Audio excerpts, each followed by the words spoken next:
Fallout 76 has definitely had its ups and downs since its release, but no other feature has divided fans more than the game's introduction of its paid membership subscription called Fallout First. If you wanted to know if Fallout 76 is worth playing 5 years later, then click on the video on your screen now. Otherwise, if you're wondering, is Fallout 76 a pay-to-win game? Or is the Fallout First subscription service worth buying? Then this is the video for you. For this video, I want to go beyond just telling you the benefits of the membership. You can read them on the website. My goal is to show you how the benefits fit into the game, and most importantly, try to give you an example of how you can use them. This is because while I can just tell you, Fallout First lets you play on a private server. To really understand if Fallout First is worth purchasing, you should probably know what positives a private server can give you. But before we start, if you're looking for anything in particular, then look for the timestamps below. So I've broken this video up into chapters. So you have what is Fallout First, as in the general details of it. We have is Fallout 76 or Fallout First pay to win. Then we have each specific benefit of the membership with examples. And finally, my overall thoughts on Fallout First. Also, if you think I missed anything, I have here an example on how you can use any benefits, and leave a comment below. Otherwise, let's get into what Fallout First is.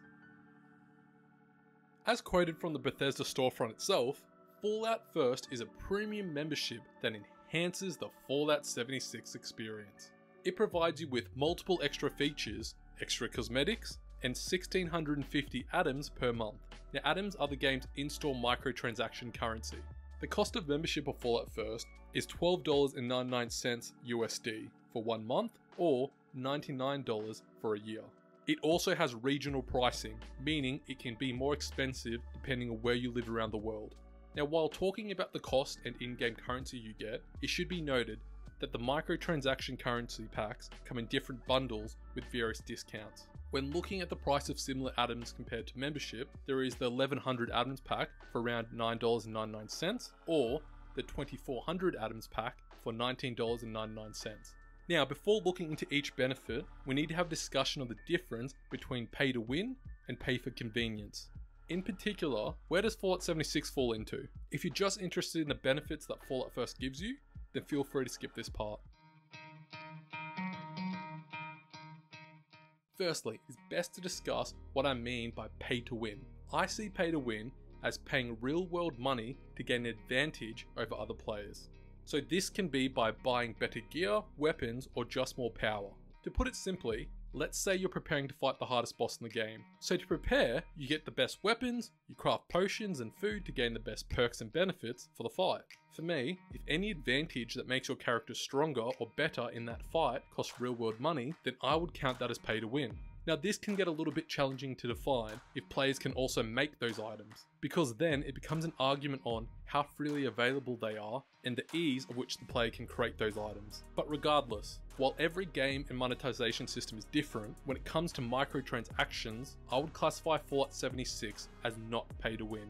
However, I must add a giant caveat that the Scout Banner consumable absolutely pushes that line. But overall, Fallout 76 is pay for convenience. A lot of the items you purchase in the Atom Store or gain in membership are mostly utility items you can also buy in the game. Most of these items are based on helping the player save time and cut down on a lot of artificial barriers the game has created. So one example is the repair kits that allow you to repair armor or weapons when you're out exploring or in the middle of a fight. This is convenient because without a repair kit, you'll need to use a workbench which is normally located at your base to repair. This is only a convenience because the game gives you some repair kits through the free season pass. You can also get free items on the scoreboard. On top of that, you can also get around this by repairing the gear yourself with certain perk cards that let you repair your armor plus 100%. And that really summarizes a lot of the pay for convenience aspects of the game. While a lot of these elements do not make your character stronger, they definitely make a lot of the artificial barriers in the game become less tedious. And this leads me to the Fallout First membership perks.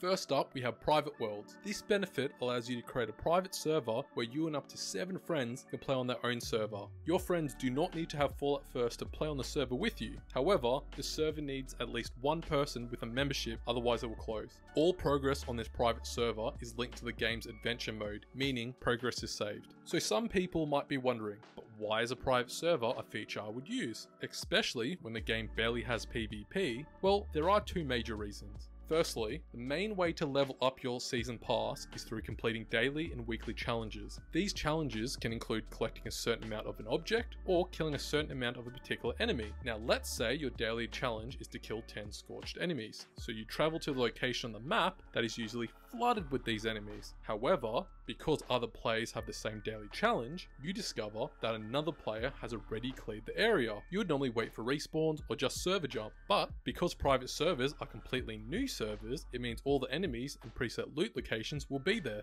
So without wasting any time, you can quickly log into a private server, go to the area you know the enemy loot is, and quickly complete your dailies. And this is especially useful for holiday events like the recent birthday challenges that came out a couple months ago. Now, another major use for private servers is the game's workshop system. So in Fallout 76, you can capture workshops around the map and use them to farm extra resources. These points can only be owned by one player and are meant as PvP hubs where players can actually fight over them. Now, in a private server, you can capture every single workshop on the map to farm resources, knowing that other players won't be able to take them. This is particularly useful for collectrons as you can place them in every workshop. Another feature is you can just use private servers to play with a small group of friends, as you'll still get public events spawning, or you may just use private servers to make sure your campsite deploys, as the location will always be available. Custom worlds. Custom worlds are like private servers. However, it allows you to create unique server settings like super jumping, extra damage, or free building. A big thing to note is custom world progress does not link back to your normal game, meaning anything you do on a custom server will not go over to your character. The big benefit of custom servers is the ability it gives you to experiment with different settings with friends. So for example, you can create a free build server. This setting makes building your base and everything in it free, so you can quickly jump into a custom server, set it to free building, create a base, and once you know your layout, you can go back to the adventure server and build your base there. This lets you experiment with different designs without costing any material.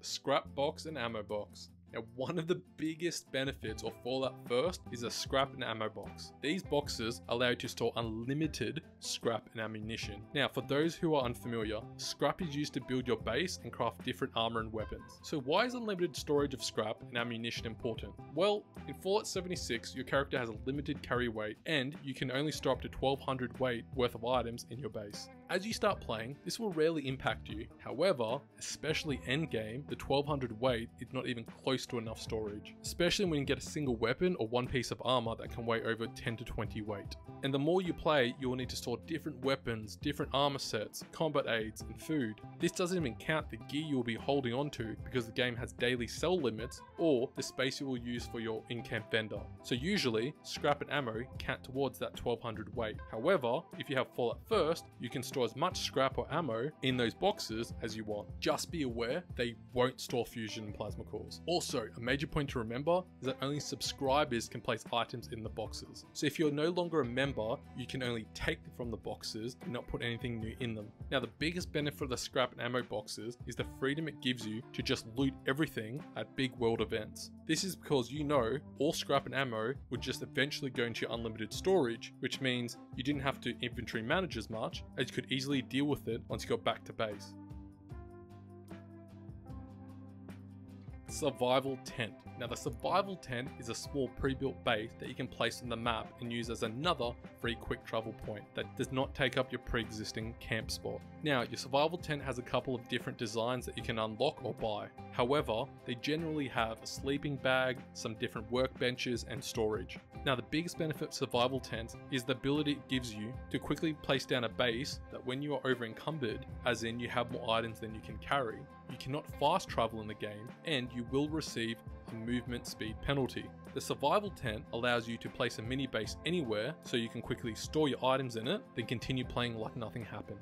It really is one of the most convenient benefits. Also note that any player can use another player's survival tent, and majority of the time you'll see one at a big world events. Also, another benefit of the perk is the ability to create a fast travel point. This is especially useful when you're exploring or completing a difficult area and need a closer respawn point. Items and cosmetics.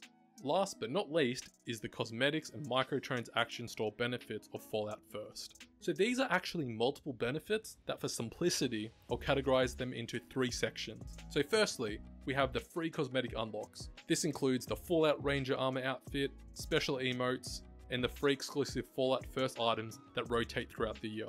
For the next section, we have the Fallout First tab on the Atom Store and the 1650 free monthly items. So this gives you extra sales on some items and the ability to buy previous Fallout First exclusive items and catch up bundles. And finally, you have the Season Pass scoreboard. Like most live services, you have the Season Pass scoreboard. Fallout First unlocks the paid section of the Season Pass. As you can see, every couple of levels you'll have a Fallout First extra on the pass. These can range from extra currencies, utility items, to exclusive Fallout First base items and skins. And one recent addition to the Fallout First section of the Season Pass has been the Score Multiplier. This gives Fallout First members an increase to score experience earned on the Season Pass. This just allows members to finish the Season Pass quicker. On top of this, Fallout First players also receive an extra daily challenge and reroll to help gain more Season Pass. Now, a lot of these benefits will depend on how interesting you find the in-game cosmetics and how quickly you want to complete the Season Pass. So overall thoughts. So is Fallout First worth it? And that depends. As a player who played for years without using it and still plays with other players who never have, you can still have fun playing Fallout 76 without ever joining it. And there are definitely multiple things you can do to help mitigate a lot of the impact of not having a membership. When I first started playing, I never really felt the need for the benefits. That was until the end game, with the daily vendor limits and different builds that required me to store more gear started to come into play. The membership provides you with huge quality of life upgrades to the game. However, it can also be argued that a lot of these upgrades are solutions to artificial barriers created by the game.